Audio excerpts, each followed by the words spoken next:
Okay. Mission Impossible 2. Hi. Okay, how do I start this? Well, Mission Impossible 2 came out in the year 2000.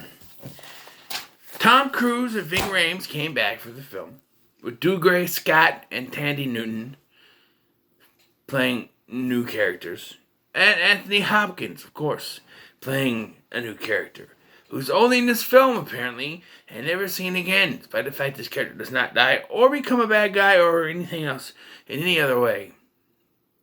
He's just there, and he's not in any of the other ones, apparently.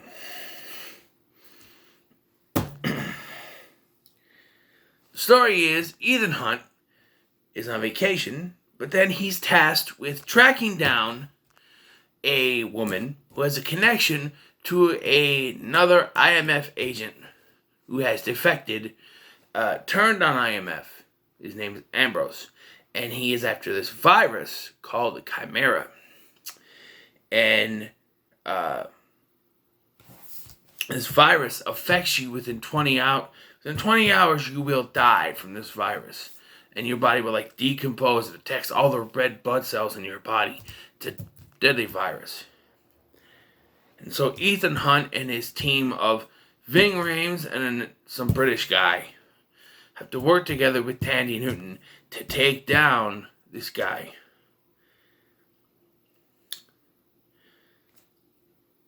And destroy the virus. This movie is...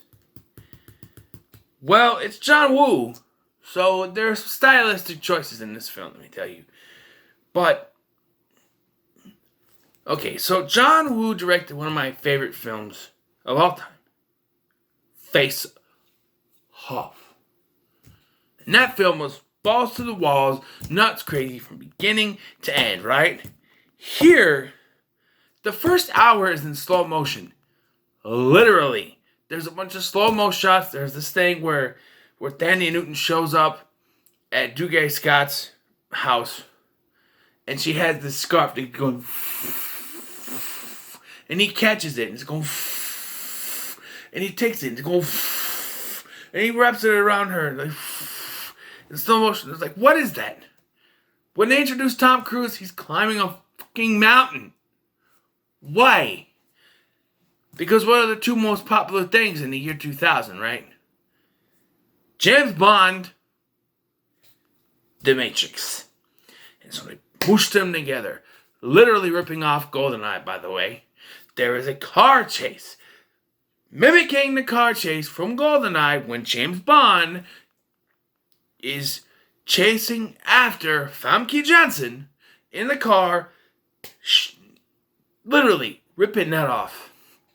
Only he didn't almost kill Famke Janssen. Here, Cruise almost kills Tandy Newton's character with the car.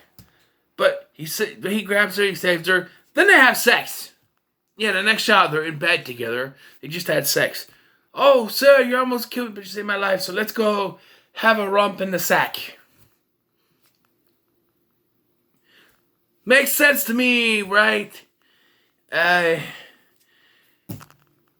The first hour of this film is boring. There's stuff that goes on. There's mission stuff. Talking. A thing with a left pocket, but she puts it in the right pocket when she puts it back. So that's how he figures out there's something going on. It's about this. There's a digital card on digital camera. You put it in the thing. She has to get it from his left jacket pocket. But when she goes to put it back, she puts it in his right pocket. And he figures out that it's wrong. You can tell that because it's slow motion on his face. It's like, okay, he figured it out. Got it. Also, they took the concept of the mask from the first one. And they doubled up on it here because the whole thing at the beginning is Tom Cruise is talking to some Russian guy. And it turns out it's not Tom Cruise, it's Dougray Scott in a mask. And then Dougray Scott fools Tandy Newton too by wearing another Tom Cruise mask. Later in the film, and then Tom Cruise pulls one Ethan Hunt, he pulls one. He gets into a fight with this thug played by Richard Roxburgh. And he kicks Richard Roxburgh's ass. But in the very next scene, you see Richard Roxburgh pulling in Tom Cruise. Gee, I wonder, are they wearing masks? Yes, because Dougray Scott shoots and kills Ethan Hunt. Oh no, Tom Cruise is dead, even though there's 4 more films in this franchise. No. Nope, it's Richard Roxburgh. Despite the fact that it wouldn't work, they're not all the same height. What people keep falling for this mask shit? This mask thing only works if people don't realize that you're not the same height you were before. Not everyone is the same height, filmmakers. The mask thing is pretty cool. But no. No. And like I said, the first hour of this film is boring. We get to a scene at almost the 1 hour mark where they sneak in to get this virus, and then Dougray Scott shows up, and there's a little bit of a battle. I'm like, okay, this is the climax. I look at I hit the display button on my Blu-ray remote, my Blu-ray player. It says I still have an hour left of the film.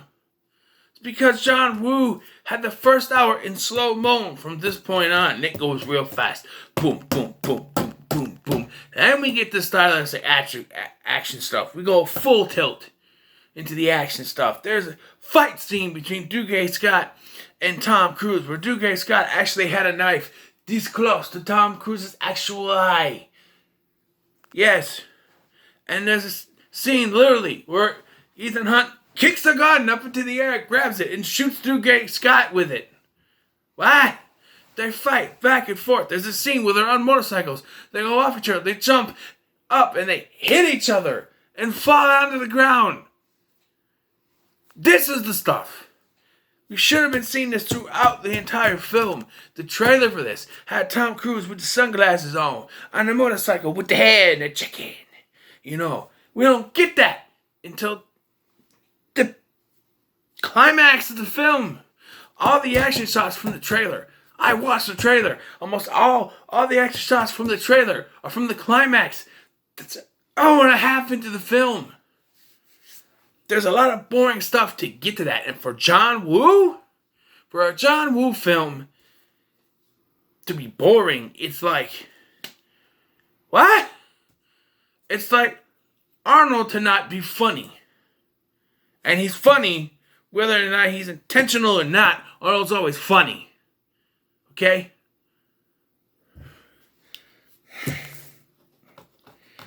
Just saying. I mean to get all crazy, but this movie had me going, because I was getting into it when they brought back Luther. They brought the other British guy or Australian guy, whatever, in there. Billy. They brought in Billy, and they were starting to set this up. I was getting interested. And then it just I'm like, okay, this is where it's going to pick up. And this is like a half hour into the film, by the way. But like, it's going to pick up now, and there's just more talking, and they go to the racetrack, and, oh, you got to go here. No, you got to go to him. You got to get this card. Okay, got it. Now you got to come walk to me. Don't look at me. You looked at me. I tell her not to look at me. Don't look at me. She turns around. Okay, we got to look at this. Okay, we see it. Okay, take this back to him. She puts it in the wrong pocket. He figures it out. It's a lot of talking. A lot of Luther Stickle in a van, not doing anything, until his van's about to blow up. Then he leaves. The new guy is literally just there to fly helicopters and drive them around. Not much for new characters. Dougray Scott as a villain, I think is actually decent. He's a decent villain. Richard Roxburgh, I didn't recognize him at first. I was like, I know him somewhere. He's in the League of Extraordinary Gentlemen, this movie, which I just reviewed for Sean Connery, may he rest in peace. He's in this movie. He's the bad guy in that movie. So yes. So it's one thing I can say about this film. I don't hate it. I don't love it. I think it's okay. But I appreciate this film. And do you know why? Because if it was not for this film, we would have a different version of Wolverine. Hugh Jackman would not be Wolverine if it wasn't for this film. Do you know why? Do you know why? Because Dougray Scott was originally cast as Wolverine in X-Men, which came out the same year. But he had to leave due to filming this film. And thus, Hugh Jackman got the role. And that must suck for Dougray Scott, because Dougray Scott has not done much. He's done some. He's on Batwoman now, which I think now that they're writing out Kate Kane, his character is going to amount to shit. And anyone connected with the Kane-Wayne family is going to amount to shit because they're just throwing that character away. But anyway, Hugh Jackman has flourished. He's everywhere, and Dougray Scott's just there. He was the villain in Mission Impossible 2, and he's on Batwoman for however long that lasts. So there's one thing I can say about this film. I appreciate it, because if it wasn't for this film, Hugh Jackman would not be Wolverine. So thank you, John Woo. Thank you, Dougray Scott. Thank you, bad Mission Impossible film. Well, it's not bad. It's just... Okay, so it's not a terrible film. I think it's a well-made film. I just think there are problems. For a John Woo film, it's not very John Woo. You get the doves and the fire, but not at the same time. The menu to this has Tom Cruise looking like this. And on this side, there's doves and fire. That's the menu. And I had it sitting there for a while while I was watching YouTube videos. And Tom Cruise was looking into my soul. And I crossed eyes with him. And I couldn't look away. And I was screaming, help! Help me! Help me! I can't look. I can't stop looking at Tom Cruise's eyeballs. It was nuts. So, what score am I giving this movie, Mission Impossible 2? I think it's a decently made film. I'm going to give it a 5.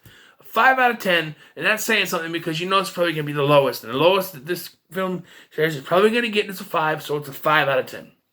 So what are your thoughts for Mission Impossible 2? Let me know in the comments below. Make sure to like, share, and subscribe. Thank you for watching. I've been Scotty. See you in the next one.